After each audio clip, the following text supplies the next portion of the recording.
Meu nome é Luiz Helena Dalpiaz, eu sou professora do curso de mestrado em Educação da UNOESC, em Joaçaba, em Santa Catarina. Nós estamos aqui então com o professor César Tello, que fez uma conferência hoje pela manhã e que vai agora desenvolver conosco algumas ideias a partir do seu trabalho apresentado na conferência. O professor César Tello é coordenador da RELEP e já vai ser então, já lhe cumprimentando, lhe dando as boas-vindas aqui no nosso bate-papo. Ele peço então para se apresentar y falar un poco de RELEP también. Ahí está. Bueno, en primer lugar agradecidos al equipo de este proyecto por la invitación. Me parece que es un proyecto que por lo que me han contado es bien interesante y vale la pena meterse y consultar un poco en qué consiste. Empezó siendo algo pequeño y ahora están cubriendo grandes eventos internacionales, así que a las estudiantes y a los estudiantes de este equipo felicitaciones, parabéns por el trabajo realizado y a los profesores que están coordinando esto. Bueno, como decía la colega, yo soy César Tello, soy director de la RELEP, que es la Red Latinoamericana de Estudios Epistemológicos en Política Educativa, una iniciativa que comenzamos principalmente entre Argentina y Brasil. El codirector de la RELEP es el profesor Jefferson Maynardes, de la Universidad Estadual de Ponta Grossa, y después hay un comité científico integrado por distintos investigadores ya de toda Latinoamérica, y donde, bueno, principalmente tratamos de comenzar a desarrollar y a pensar un poco en la cuestión más teórica del campo de la política educacional, en términos de qué es lo que se está produciendo en términos de producción de conocimiento en la investigación en Latinoamérica. Así que esa es un poco la preocupación de la RELEP, que surgió siendo un proyecto Argentina y Brasil y se convirtió en una red latinoamericana.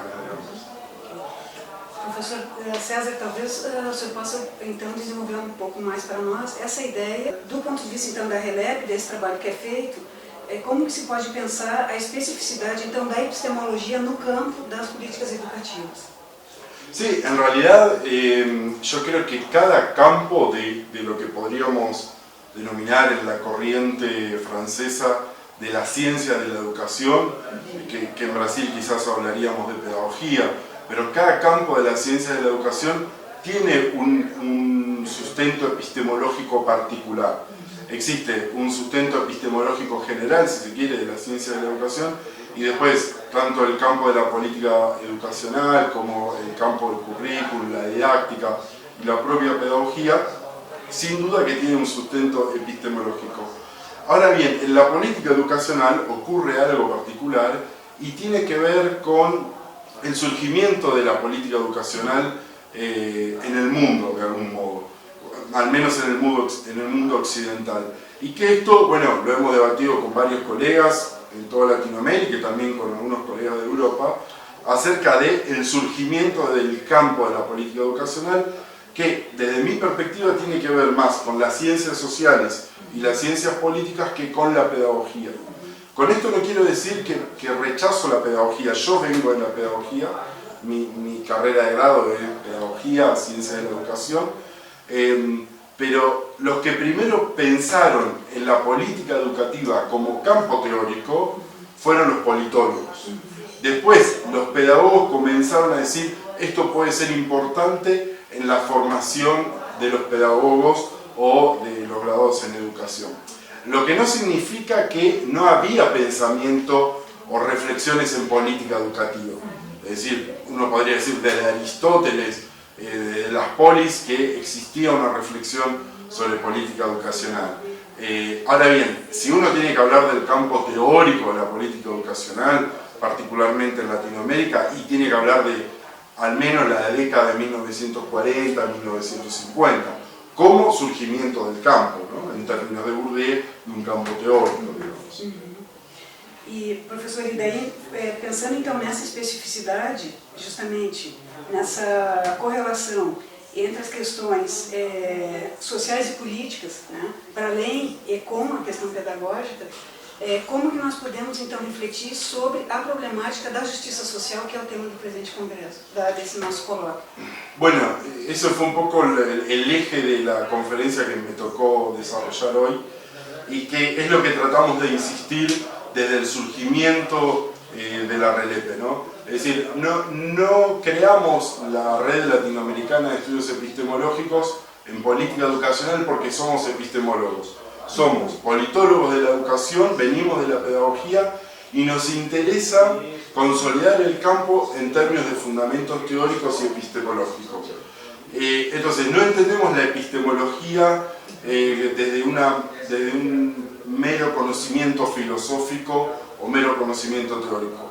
Entendemos la epistemología en un sentido crítico, es decir, la epistemología en términos de una antropoética, en términos de Edgar Morin, aquella epistemología que puede incidir sobre la realidad. Entonces, para nosotros el principal rol del investigador es poder de algún modo comprender la realidad. Si no hay comprensión de la realidad, se pierde el rol que tiene el investigador. Entonces, el investigador puede comprender de diversos modos ese rol, y esos modos se acercan o se alejan de alguna manera a la justicia social. Yo puedo generar producciones de conocimiento, puedo generar investigaciones que en realidad legitiman un poder hegemónico dominante y que contribuyen al neoliberalismo, por ejemplo. Entonces, a veces algunos me dicen, bueno, no, pero la investigación y el investigador deben situarse en un lugar neutral. Bueno, la realidad es que ese lugar neutral no existe, porque somos personas y tenemos una construcción subjetiva. Entonces, es clave que el investigador pueda asumir un posicionamiento epistemológico en términos de no neutralidad y también indicar si quiere contribuir o no con su investigación al desarrollo de la justicia social, particularmente en Latinoamérica, ¿no? Que es lo que planteaba hoy en la conferencia. La justicia social no puede ser pensada en términos universales. Es decir, la justicia social es una construcción de las culturas. Digo, existe una química universal. La química es la misma aquí, en Francia, en Inglaterra. Sin embargo, la categoría de justicia social puede ser bien distinta aquí en Brasil, en Argentina, en Mozambique o en Francia. Digo, Inglaterra o la profesora con la que estábamos conversando hoy de Suecia tienen algunas dificultades sociales y económicas, pero por ejemplo, no voy a hablar de otros países, aunque conozco la realidad latinoamericana, la realidad de Suecia es bien distinta a la realidad argentina. Digo, ellos tienen algunas personas que están sin trabajo y a las personas que están sin trabajo le dan un seguro de desempleo con el cual más o menos pueden vivir. Bueno, nosotros en Argentina tenemos personas con hambre. Entonces, esa es la epistemología que nos preocupa, la epistemología de la justicia social. Y obviamente que en Francia o en Suecia van a tener otras preocupaciones y ahí es donde la justicia social cambia. Y está bien, porque digo, en Suecia tienen que preocuparse por su entorno, pero digo, aquí la justicia social tiene que ver con cuestiones primarias como que nuestros niños y niñas, antes de ir a la escuela, estén alimentados. Se poderia então falar em termos de uma forma de uma epistemologia militante? Se poderia falar isso? Sí, lo que pasa es que en Brasil es medio complicada la categoría de militante, porque a veces militante se la vincula a lo que los brasileños llaman chiita, es decir, una cuestión casi dogmática o una cuestión cerrada de yo me posiciono desde aquí. Y digo, en lo personal yo asumo un pluralismo epistemológico que tiene que ver con una mirada crítica. Entonces, el pluralismo creo que permite comprender la realidad y a la vez ser consciente de que hay cosas para la transformación. Porque digo, si uno se convierte en militante o en chiita, la dificultad radica en que pierde posibilidad de mirada. Y ahí pierde un poco el rol de investigador. Que el rol muchas veces yo hablo con estudiantes que me toca dirigir o acompañar en los procesos de tesis y dicen, yo quiero hacer un proyecto de investigación para cambiar tal o cual cuestión. Es decir, bueno, hay que tener cuidado porque hay que distinguir entre un proyecto de investigación y un proyecto de superación de la realidad o de transformación. Porque a veces se quieren hacer las dos cosas juntas en un mismo proyecto y se termina haciendo un poco de mezcla, ¿no? Entonces, sin duda que Latinoamérica necesita proyectos de superación de la realidad, pero también en nuestro rol de investigadores necesitamos comprender la realidad, porque muchas veces no hay buenos proyectos de superación de la realidad porque no comprendemos la realidad. Entonces, el modo que tenemos nosotros de aportar a la transformación de la realidad latinoamericana en términos de investigadores es tratando de comprenderla. Y después que la comprendemos, o en simultáneo, ¿no? En la medida que la comprendemos, también se va armando un proyecto de superación o transformação dessa realidade. Professor, porque podemos pensar, a partir dessa reflexão, a gente reencontra, de uma certa forma, esse caminho que tradicionalmente se poderia pensar, por exemplo, de pesquisas, aí já estou indo mais para a questão metodológica, da epistemologia, quer dizer, da epistemologia traduzida, então, metodologicamente, né? Pensando nas questões, por exemplo, da pesquisação e dessas formas de pesquisa que justamente buscam um contato direto para a leitura da realidade. Então, a minha pergunta é se enquanto RELEC, você mesmo, se pensam que num plano, então, de tradução metodológica, ¿qué camino? A veces eso puede ser un poco engañoso en términos de proyecto porque uno dice, bueno, es un investigador que va a la escuela, a ver, debe ser interesante esos resultados de investigación.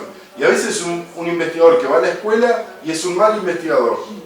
Entonces, lo que necesitamos, más que si es el contacto con la realidad, el análisis de documentos o el análisis de leyes, son buenos investigadores que nos ayuden a comprender la realidad. Y sin duda que el contacto con la realidad de un buen investigador es importante en términos de resultados de investigación. Bueno, entonces agradezco a la profesora, agradezco al equipo que trabaja detrás de este proyecto y me parece muy importante, sobre todo en nuestra Latinoamérica, que esto que puede llegar a ser una parte, a mí me toca como director explicar una parte del conocimiento que se produce dentro de la RELEPE y de los investigadores que están dentro de ella, que ese conocimiento, como se está trabajando en varios países del mundo, sea de acceso abierto. Es decir, que no sea para unos pocos o que no esté restringido a un libro caro o algo que uno no puede llegar. Por eso el trabajo que hace este equipo me parece que tiene mucho que ver con el sentido epistemológico de la RELEPE, que es que el conocimiento llegue a todos y circule por todos los canales posibles, y hoy quizás internet y esos medios nos dan esa posibilidad.